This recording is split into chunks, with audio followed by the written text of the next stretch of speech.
I got a comment the other day. Why am I always hungry? Why am I always snacking throughout the day? And I PM'd that person, said, "Can you tell me a little bit more? I'll make a video. I'll keep it anonymous to hopefully answer some of your questions, but can you just tell me a little bit more?" And they replied a long message back and they said, "I get up, I have breakfast, I get the kids, I'm drinking coffee with cream in it while the kids are being dropped off. I go to work, I have a croissant, I work and I snack at my desk, I have lunch, and then I have more coffee, and then I'm snacking as I go pick up the kids, and then I'm snacking as I make dinner. I barely eat dinner because I'm no longer even hungry, and then I snack again at night." I'm in, and unspoken was, "This sucks." So today we're going to be covering 5 reasons why you're always snacking, and these 5 reasons hopefully will also give you some practical steps to stop snacking all the time. So the first and most important one, I think, is cultural conditioning. The second one is you eat to avoid stress. The third, you're not eating enough to get full. Fourth, you lack protein and fat in your diet, or you're eating too many carbs. And then fifth, you're stuck in a story of food deprivation. Let's get into these 5 things right now. I'm sure we all can realize that when you go grocery shopping, when you're in the supermarket, that when you drive home from work, and when you are in the airports and in your car, there's food everywhere. What's up with that? Obesity is now affecting 1 billion people worldwide, and that's something that's new in the entire history of humankind. For the whole entire human history, people died of starvation. Millions of years, people died of starvation. One of the biggest killers was starvation. And so now we have all this food around us, and we've been culturally conditioned that hunger is bad. Any sort of hunger, any little growl, any little pang, any little gurgle, well, here's some food. Well, here's another food option for you. Have you tried this? What about these little bundled yogurt packs? Have you tried this? Here's that. Here's this delicious food. There's all these options so that you never go hungry. Basically, you might have a unconscious, just a cultural conditioning where if you're hungry, it's time to eat. And you might not even think about it. You might not even be realizing it, that you're afraid of you're afraid of experiencing hunger. You're afraid of getting to be a little hungry. And that's just because you live in a culture that has food all around it. And this is a side note, I get really upset about this, but the food industry is a devious little company. They're not even little, they're huge. They spend $10 billion a year making profits. How do they make profits? By selling food. They want you to eat food so they make more profits. And these companies are genius at getting food down your throat. So, you live in a society where it's conditioned to eat all the time. And it takes a lot of character to start seeing that. Second, you eat to avoid stress.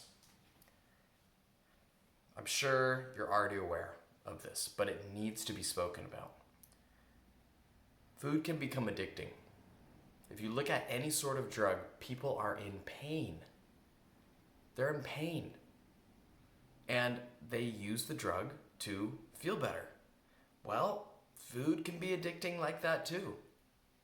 There's a whole lot of research that says sugar can be addicting. Now, there is some controversy in this because sometimes the rats that are being studied, they're only given sugar, and they're like deprived rats. They're like in a cage by themselves, basically, and the rats that are isolated in a dark cage, Like, of course they become addicted to sugar. But the point isn't to argue whether food is addictive or not. But the point is to show it can be very similar to a drug. And even worse, this can become like an automatic habit. You're stressed out and it feels like it's out of control.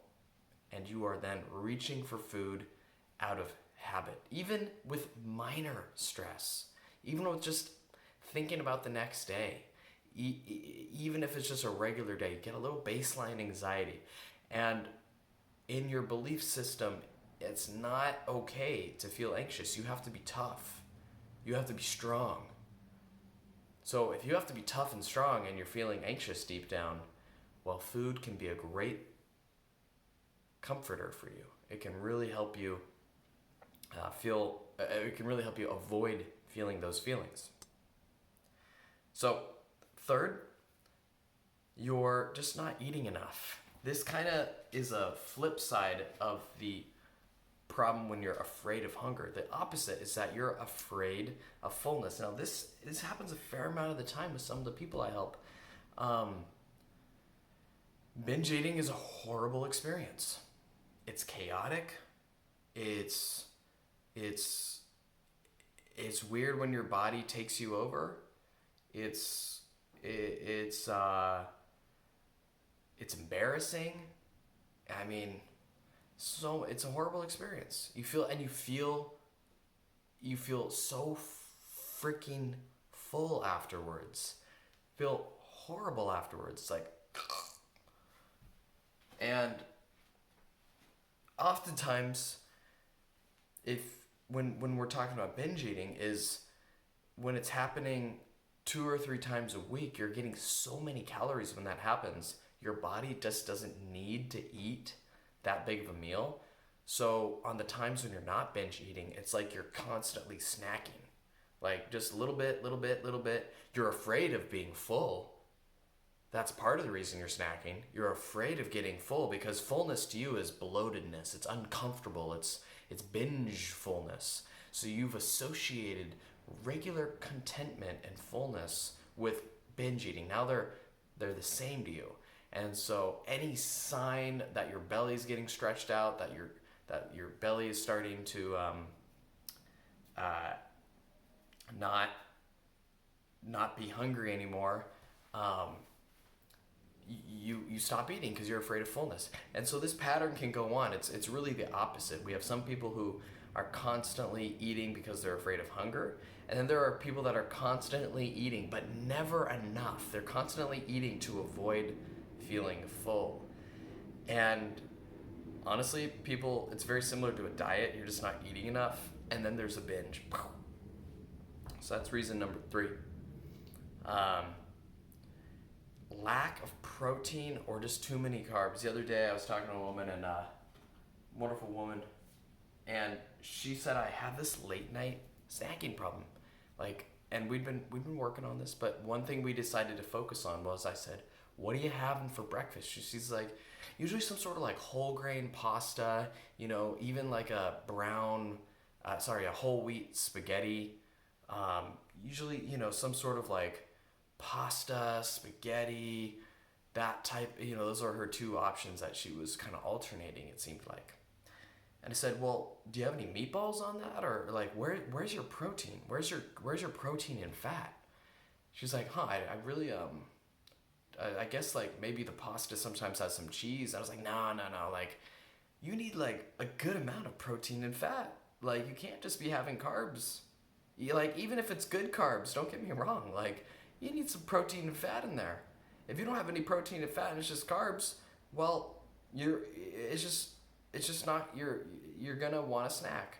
What happens is carbs, even good carbs, they only keep your belly, you don't feel like, what's the right phrasing? You don't feel like eating. You're good on food for like an hour or 2, even with the best of carbs. And if you're having like a simple white bread or white pasta, that's gonna be like an hour. You're gonna want food. You're gonna be not satisfied. Your belly's not gonna be satisfied. It's gonna want something else. And that something else could lead you to snacking all the time, eating all the time. It's because you're only eating carbs. You're never satisfied and you're always reaching, and I'm a big fan of Buddhist analogy and Buddhist thought. And one thing that I really see is this craving for flavor and sensation. And it's like a hungry ghost. There's this image of in Buddhist teachings of a hungry ghost with a really skinny neck and a huge belly. So this ghost is never satisfied, and he can only eat a little bit at a time.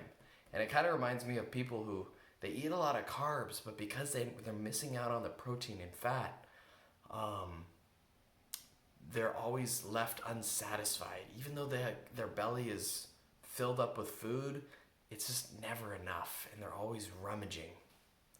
So lastly, we have number 5, you're stuck in a story of food deprivation. And this is beyond the scope of this video, but it is highly important. There's this weird paradox. There's these. Let me give you these 2 thoughts that. Let me see if they're familiar to you. You reach into the cupboard and you say, "No, I can't have this." Let's say it's peanut butter. Let's say you emotionally eat peanut butter or crackers or whatever. Right before you reach it, you say, "No, I can't have this." After you finish having it, you say to yourself, "I'll never have that again." So basically, you're telling yourself, "I'm never going to have crackers again." And that's a story of deprivation. Like, would you tell, hopefully you can, as you hear me speak these words, it might sound a little weird to you. I'll never have crackers again.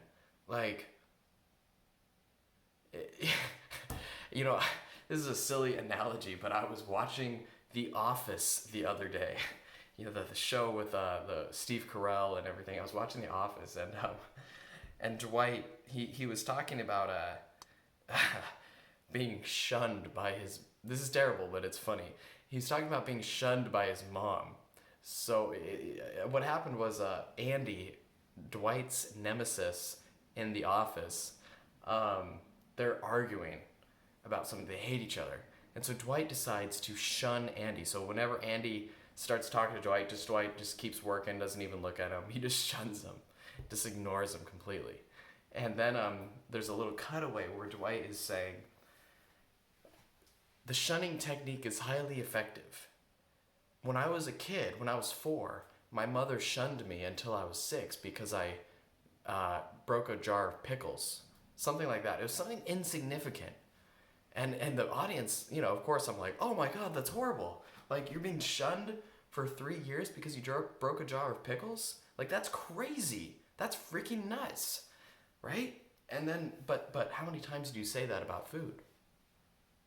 I'll never have that again. It's like you're Dwight Schrute's mom shunning Dwight. That is an indicator that you're in a story of deprivation. And that's something that I work with people about, on how to get over that hump, how to trust themselves around food. So those are 5 signs to help you understand why you can't help eating. What do you think? What questions do you have for me? Let me know your thoughts. Thank you. Peace.